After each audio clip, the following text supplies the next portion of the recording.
حضرت علی رضی اللہ عنہ نے فرمایا، جھوٹ بول کر جیتنے سے اچھا ہے تم سچ بول کر ہار جاؤ۔ جب انسان کی عقل مکمل ہو جاتی ہے تو اس کی گفتگو مختصر ہو جاتی ہے۔ عقل مند ہے وہ شخص جو انجام سوچ کر کام کرے۔ اگر کوئی تم سے جلتا ہے تو بجائے غصے ہونے کی ان کی جلن کی قدر کرو، کیونکہ یہی وہ لوگ ہیں جو تمہیں خود سے بہتر سمجھتے ہیں۔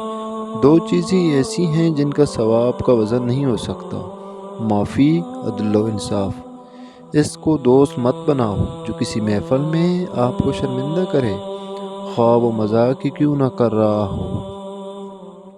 سب سے زیادہ غنی وہ شخص ہے جو اللہ تعالیٰ کی تقسیم پر راضی ہے۔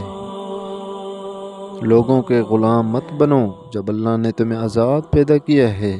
مزید اس طرح کی اچھی ویڈیوز دیکھنے کے لیے چینل کو سبسکرائب کریں۔ شکریہ۔ اللہ حافظ۔